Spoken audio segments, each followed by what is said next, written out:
Bonjour et bienvenue dans cette vidéo Power BI, donc la suite. Alors aujourd'hui je vais vous montrer un peu la prise en main de cet outil Power BI. Pour commencer débuter, on va faire juste des premiers tests, vous allez voir. Donc pour ça eh bien on va aller ouvrir Power BI. Voilà, donc on va l'ouvrir, hein. Et là je vais vous montrer comment prendre un petit peu en main ce nouvel outil de Power BI Desktop. Donc je vous l'avais présenté, hein, lors de la précédente vidéo. Je vous ai montré évidemment aussi qu'est-ce qu'il y avait dans la Power BI. Donc ici on avait des pages, hein, ce sont les rapports. Ici on aura trois onglets qui vont vous permettre ici de pouvoir faire vos rapports, deux afficher ici le contenu de vos sources de données, vos tables, et ici les relations, c'est-à-dire ici on va pouvoir relier des tables entre elles si les relations n'étaient pas faites, typiquement à l'identique d'une base de données Access où vous allez pouvoir relier des tables grâce à des clés communes. Voilà. Pour cette partie-là, donc ici vous avez ici ce petit volet où vous avez aussi trois affichages différents. Ensuite, donc évidemment ici chaque volet ici peut évidemment se rajouter ou se rétracter, hein. Donc là vous avez les champs, donc je rappelle ce sont les champs où vont se trouver les données de vos tables, vos en-têtes, vos listes de champs, hein, typiquement ce que vous avez dans un tableau croisé dynamique. Ici, la visualisation, ça va vous permettre ici d'afficher bien tous les indicateurs que vous allez pouvoir ici modéliser, hein, en type de graphique différent. Et ici, toutes les options qu'on va pouvoir mettre pour pouvoir ici glisser les champs, donc pour pouvoir créer vos rapports. Donc ce qu'on le ferait à l'identique d'un tableau croisé dynamique. Évidemment, ici, ces deux dernières colonnes peuvent évidemment se masquer en cliquant ici sur ces petites flèches. Voilà, donc là, on aura une page complète, voilà, et on peut donc recliquer sur ces petites flèches pour accéder ici à, à vos données. Alors, donc, bien l'objectif, c'est de pouvoir ici bien voir un peu, via ce premier pas, obtenir des données. Alors déjà ici, hein, si vous cliquez ici dans obtenir les données, vous allez voir ici les différentes options, sources ou types de données qu'on peut récupérer. Donc là, il va vous mettre les plus courantes. D'accord? Donc ici, évidemment, les plus courantes, ça va être des fichiers Excel, ça va être des jeux de données Power BI qui sont déjà inclus. Voilà, on va pouvoir ici bien utiliser aussi des data flows, hein. On va pouvoir se connecter à des serveurs SQL, voilà, des ERP notamment, SAP ou autres. Voilà, on peut évidemment récupérer des fichiers texte CSV, hein, c'est aussi assez souvent c'est commun. On pourra se connecter à une page web, hein, c'est ce que nous allons faire voilà, d'ici peu. On va pouvoir se créer au flux data, recréer ici carrément, pourquoi pas, une requête personnalisée. Et évidemment, il y en a beaucoup plus. Donc si je clique ici dans plus, là vous allez voir, il va y avoir plein d'autres types de données, sources que l'on peut, sur laquelle on peut se connecter. Voilà, donc on peut se connecter à des bases XML, on peut se connecter carrément à des dossiers. Donc on va pouvoir ici aller récupérer plusieurs fichiers se trouvant dans un dossier.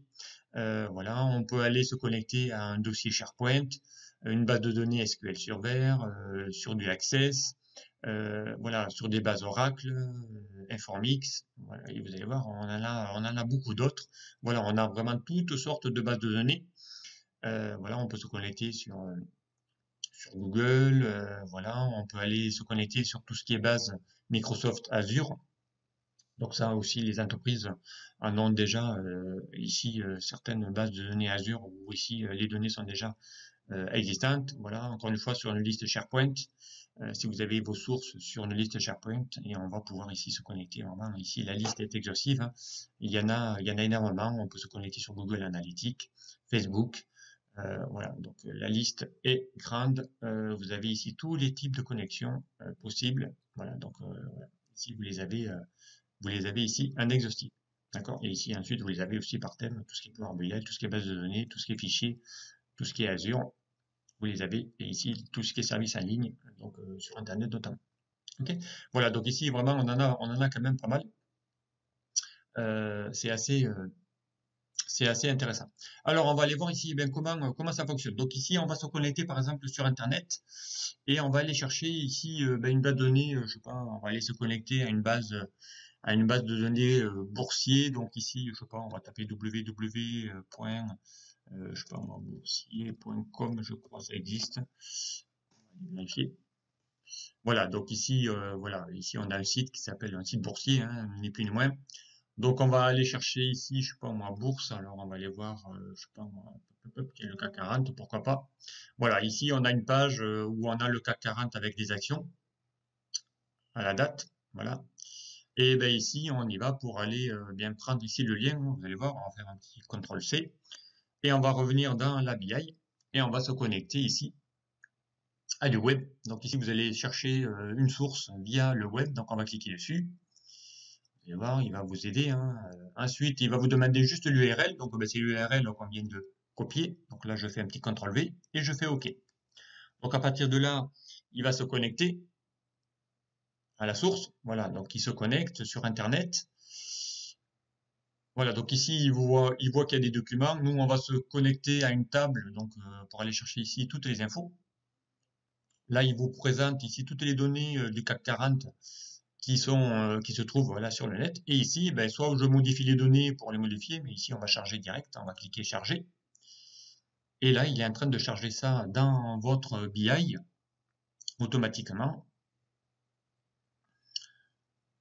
On va attendre un peu, voilà.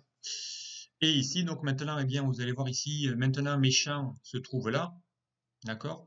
Ici, vous avez dans ce champ-là, vous avez ici les données qui sont affichées, hein, si j'agrandis un peu. Voilà. Donc ici, on a bien ici tous nos champs. Et ici, évidemment, on voit rien parce qu'on est encore dans le mode visualisation rapport. Là, on va aller dans le mode données. Et là, vous allez voir, on va s'afficher ici la source. Donc ici, hein, eh bien, on a ici le CAC 40 hein, qui est classé par ordre alphabétique, avec ici l'euro, le cours actuel, les variations depuis ce matin, le cours à l'ouverture, au plus haut, au plus bas, et les volumes de transactions qu'il y a. Donc typiquement ce que vous avez dans un suivi de source de bourse. Et bien voilà, ici vous avez donc des données qui vont s'effectuer directement. Donc ici voilà, ça y est, vous êtes connecté et là on peut maintenant à tout instant, ici vous avez un bouton qui s'appelle actualiser. Voilà, il suffit de cliquer ici, vous allez voir que là il est en train de faire une requête sur internet pour réactualiser les chiffres. Voilà, donc vous avez ici votre tableau et votre source qui va être totalement ici lié. Ok.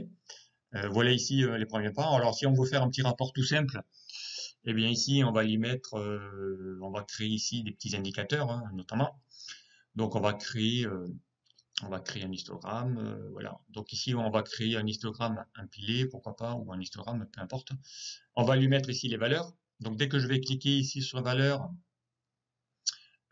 et qu'on va afficher ici, je sais pas moi, le cours, ouais, pourquoi pas. Donc ici, il va vous créer le rapport, d'accord? Ici, typiquement, voilà. Donc ici, il vous met le cours du CAC 40, voilà, avec ici les noms des sociétés du CAC 40. Donc ici, le champ, peu importe.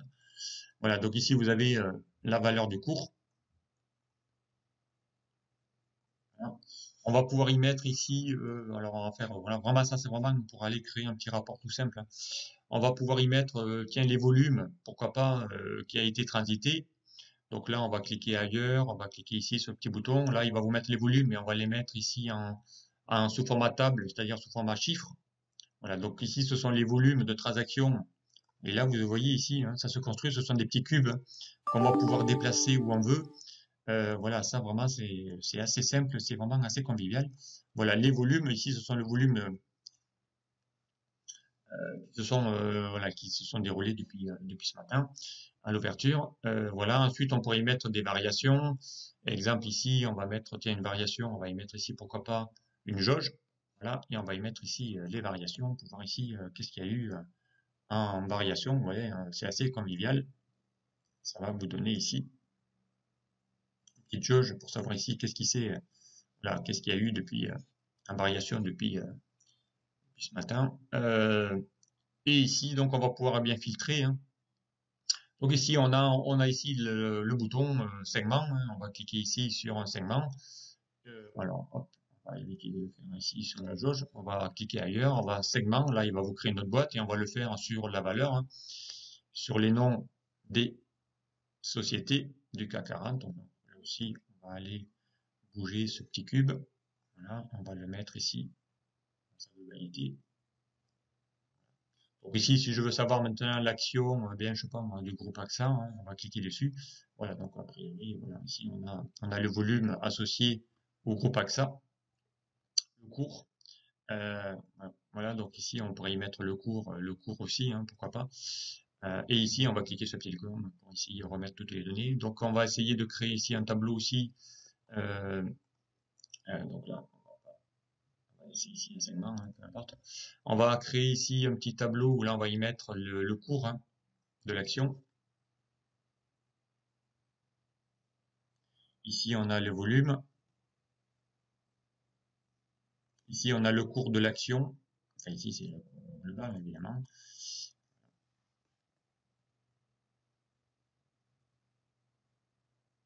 Le cours, la variation. Voilà, donc maintenant, si je vais chercher, je sais pas moi, voilà, Carrefour, hein, ici on a ici les infos correspondant aux données de chacun. Donc ici, on va mettre le cours par rapport aux actions. On va avoir ici les actions de chacun. On peut passer évidemment ici sur les champs aussi. Vous avez, hein, la possibilité d'aller passer les valeurs, la souris sur le champ et on les a, hein. Ça va vous donner ici les valeurs de chacun, hein. Si je clique ici sur ma barre, je vois le cours de chaque société avec ici les volumes correspondant à chacun. Voilà, si je vais ici, voilà, je vais voir Sanofi, hein. Donc on a ici le nombre de transactions, s'il y a une augmentation ou pas, donc par rapport à ce matin. On a ici les infos correspondant à chacun. Voilà, donc voilà ici, hein, vraiment une première mise en bouche donc de cet outil Power BI, assez convivial, facile à utiliser. Et derrière, donc, on va aller voir bien au fur et à mesure comment manier tout ça. Voilà, je m'arrête là sur cette vidéo, donc je vous dis à très vite sur une prochaine. Au revoir.